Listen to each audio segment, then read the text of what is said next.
Hi everyone, so today I want to talk about the possible theory behind the connections of type 2 and type 1 diabetes. I am proposing the idea that type 2 and type 1 are both two stops on a single continuum of a diabetic condition: glucose desensitization, insulin desensitization, and I want to explain it. So for most people right now, we see type 1 and type 2 as two completely different things. The literature on type 2 or type 1 is not applied, not cross-applied. The two affected populations of type 2 and type 1 diabetics do not cross. Drugs do not cross. None of that. Now, what's also happening at the same time is that the distinct lines between the pathologies of both type 1 and type 2 are also starting to blur. So type 2 now, or classically, was thought to be born of diet and exercise, obesity, leading to inflammation that led to the loss of insulin sensitivity and the overproduction of insulin and the fatigue of beta cells.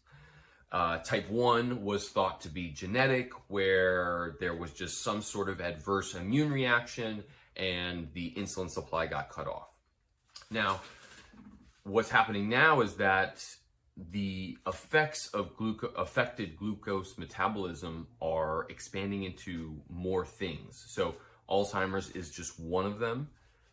It's considered a type 3 diabetes because of the tie between beta cells creating amylin aggregation, and plaque formation is one of the leading causes of Alzheimer's. So there's really no telling where altered glucose metabolism stops in a disease state. But for diabetics specifically, there are people with LADA, late adult onset diabetes. Type 1s initially thought to be strictly juvenile and as children are now like developing in the 30s and 40s and even 50s for people. People diagnosed with type 2 as an adult over time become insulin dependent and become type 1 diabetic. So the lines between the two and our acceptance that they are two completely separate things needs to change. So what I'm proposing is a model that makes one assumption, and the assumption is that reactive oxygen species initiated inflammation is what is causing the death of the beta cells.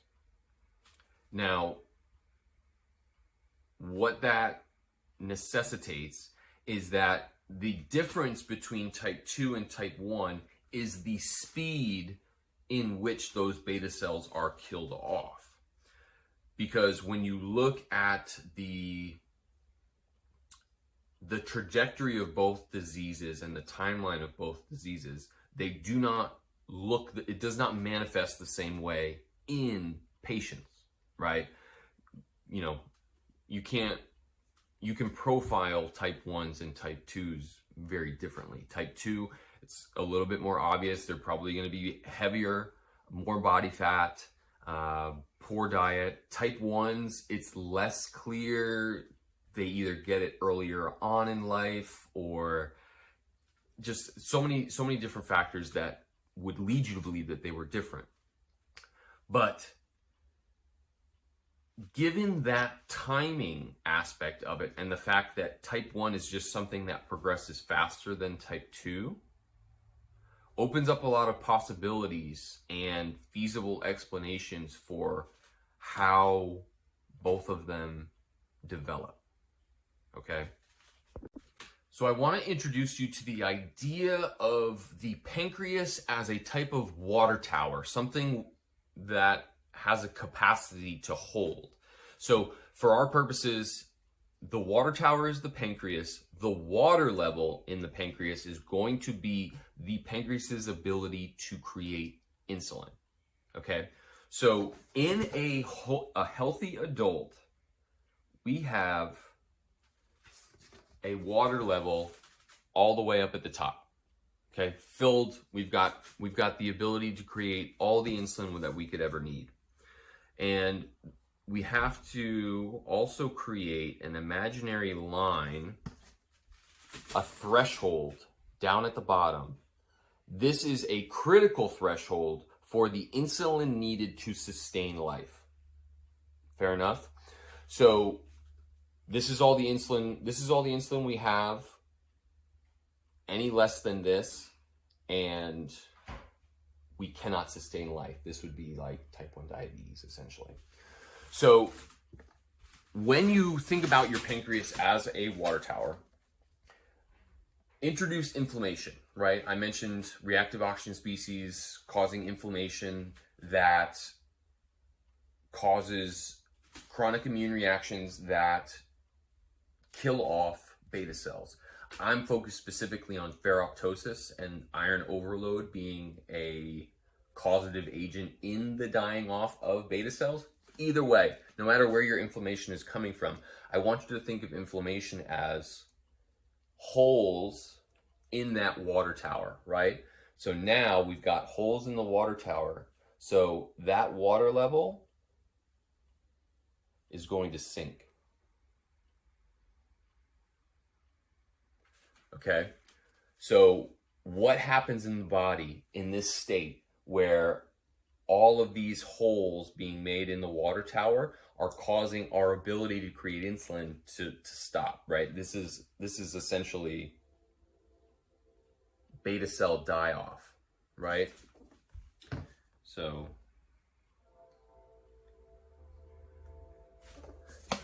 beta death. So what happens in the body in this state? What does this look like? So what this looks like is, because we are having beta cell loss, and type 2 diabetics experience a loss of beta cell mass. They are losing beta cells, which again decreases their ability to create insulin. So you may be wondering, okay, but I thought type 2 diabetics also experienced hyperinsulinemia, right? Because they are also experiencing insulin resistance, right? Which is the product of protein glycation of those insulin sensors on the cells. So what happens is, with the beta cells, with this little bit of cell mass left, these cells here are like, oh shit, we just lost half of our army here. We've got to make up for lost time. So what happens is that these cells begin to overproduce. The pancreas, which does not have an incredibly high rate of regeneration, typically, cannot make beta cells fast enough, or faster than the rate that they're being killed off. Okay? So these cells start going like, okay, we got to make more insulin than ever before. All right, so I want to talk about this graph here. So what this is the diabetic state over time, right? So this is like a healthy adult, right? We've got normal insulin made, insulin levels are normal, beta cell mass is normal. Now, as inflammation persists and beta cells start to die off, right? We get these holes in the water tower, and the water level sinks. What happens is, so does the insulin made initially, right? So for most people, this span of time where that initial insulin or insulin drop because of beta cell die-off isn't noticed. It's transient. This is before you even know that you have any sort of inflammation, right? Here is that point where the beta cells go, oh shit, we're losing volume. So what happens? Oh, what beta cells I have left, we need to make way more insulin to make up for this loss. okay? So the insulin, we're just like shooting up. So yes, the inflammation is killing off beta cells, but it's also making the insulin that's being made more difficult to use, because not only is it killing off beta cells, it's also making your body less sensitive to insulin. So this rise in insulin can only last for so long before that beta cell mass just continues to decrease to a point where the beta cells are dead, you're not making enough insulin, and this would be type 1 diabetes. Now, this span of time here where you have this die-off of beta cells, enough to elicit a spike in insulin made, this is type 2 diabetes. Okay? So, hyperinsulinemia, right? The beta cells that we have left are panicking, and they're firing out everything that we can. With this simultaneous occurrence of high insulin and low insulin sensitivity or high insulin resistance, what happens with all of this insulin is that it prioritizes fat loss, or not fat loss, fat gain. So because the cells cannot utilize this glucose for energy, it is stored as fat. That is something that insulin does. So this would lead you, this hyperinsulinemia would lead you to believe that it is compounding obesity, compounding fat mass, to a point where eventually you don't have enough beta cells to make enough insulin to sustain life. You start wasting away, you go into, diabetic ketoacidosis, and you're eventually given exogenous insulin, which is something that would kind of stabilize your insulin levels, but you're dealing with less beta cells. Because eventually what happens is there are just too many breaks in the water tower, and everything dies off, and eventually you're left with a water level below that critical threshold. That's type 1 diabetes.